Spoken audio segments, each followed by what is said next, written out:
Hi అండి అందరికీ welcome to my channel డిఎల్వి stitching and cooking.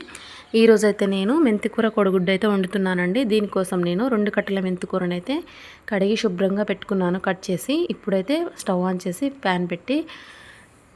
కడాయి పెట్టి అందులో కొంచెం ఆయిల్ను, పచ్చిమిర్చి, ఉల్లిపాయలు అయితే వేసుకున్నాను. వీటితో పాటు కొంచెం జీలకర్ర కూడా వేసుకుంటున్నాను. వీటన్నిటిని ఫ్రై అవ్వనివ్వాలి. కాసేపు కొంచెం వేయించుకుంటూ ఉండాలి. అలా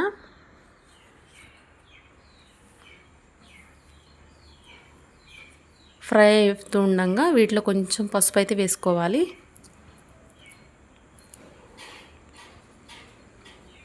పసుపు వేసుకున్న తర్వాత ఇప్పుడు కడిగి కట్ చేసి పెట్టుకున్న మెంతికూర కూడా వేసుకుందాం. నేనైతే 2 కట్టలు తీసుకున్నాను. మీరు ఎక్కువ క్వాంటిటీ తీసుకున్నా కూడా పర్లేదు. దానికి తగ్గట్టు కోడిగుడ్డు అనేది మనం వేసుకోవాలి. ఇప్పుడు ఈ కూర అంతా మనం కలుపుకోవాలి. నూనెలో పోవాలి మొత్తం. కలుపుతూనే ఉండాలి.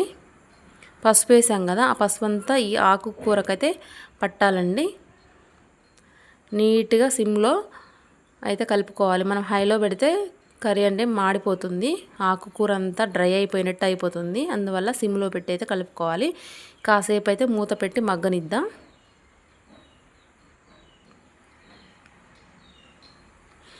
ఇలా మగ్గిపోయిందో లేదో చూద్దామండి. మగ్గిపోయింది ఇదైతే. అప్పుడప్పుడైతే మధ్యలో కలుపుతూ ఉండాలి, లేదంటే అడుగంటిపోతుంది. కాసేపు అయితే మగ్గనివ్వాలి. ఇక్కడైతే మొత్తం మగ్గిపోయినట్టు అయిందండి.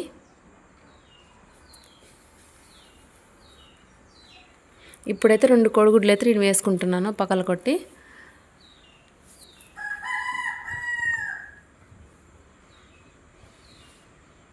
చాలా అంటే చాలా టేస్టీగా ఉంటుంది ఈ కూర. కర్రీ రైస్తోనైనా రోటీతోనైనా చాలా బాగుంటుందండి. హెల్త్కి కూడా మంచిది. హెయిర్ లాస్ అయినా కూడా చాలా బాగుంటుంది మెంతి కూర. ఇలా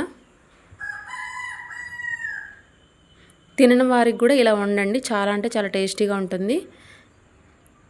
ఇప్పుడు ఈ కోడిగుడ్డు అలాగే ఉంచేసి కాసేపు మూత పెట్టుకున్న తర్వాత కొంచెం కలపండి. కలిపేసిన తర్వాత పొడి పొడి అయితే మనకు అవుతుంది.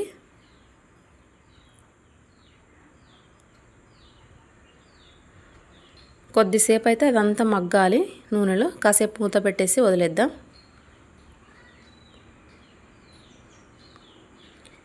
ఇప్పుడైతే మగ్గిపోయింది. ఈ మెంతి కూరలో హెల్త్ బెనిఫిట్స్ చాలా ఉంటాయి కాబట్టి చాలా మంచిది. ఆరోగ్యానికి కూడా చాలా, అందరూ తినాలండి. ఇది చిన్నపిల్లలకు కూడా పెట్టాలి. చాలా అంటే చాలా మంచిది. మనం మెంతులు అయితే డైరెక్ట్గా తినం కాబట్టి ఇలా అయితే వాడుకోవచ్చు. ఆకుకూరలాగా బాగుంటుంది. ఇప్పుడు రుచికి సరిపడా సాల్ట్ అయితే వేసుకోవాలి.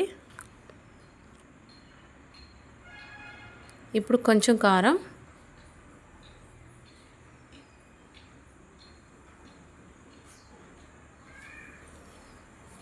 కాసేపు కలిపి మూత పెట్టిద్దాం. ఇది కూడా మగ్గిపోవాలి కొంచెం.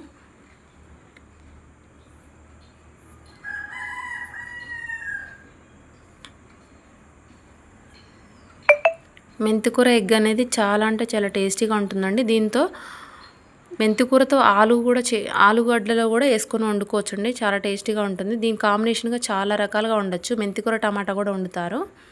నేనైతే ఇలా ట్రై చేశాను. మీరు కూడా ట్రై చేయండి, చాలా బాగుంటుంది. ఇప్పుడు కొంచెం మసాలా పౌడర్ వేద్దామండి. గరం మసాలా మనం ఇంట్లో తయారు చేసుకున్నదే. కాసేపు అయితే కలిపి తిప్పేసి కొద్దిసేపు ఉంచి దింపేసుకోవడమే. అంతేనండి. కూర టేస్టీగా ఉండే మెంతికూర ఎగ్ ఫ్రై అయితే రెడీ అయిపోయింది. మీరు ఎవరైనా నా ఛానల్ ఫస్ట్ టైం చూస్తున్నట్టయితే ప్లీజ్ లైక్ చేయండి, షేర్ చేయండి, కామెంట్ చేయండి, సబ్స్క్రైబ్ మాత్రం తప్పకుండా చేయండి ఫ్రెండ్స్. ప్లీజ్ సపోర్ట్ అయితే చేయండి. చూసారు కదా, రెడీ అయిపోయింది కర్రీ. చాలా అంటే చాలా బాగుంటుందండి.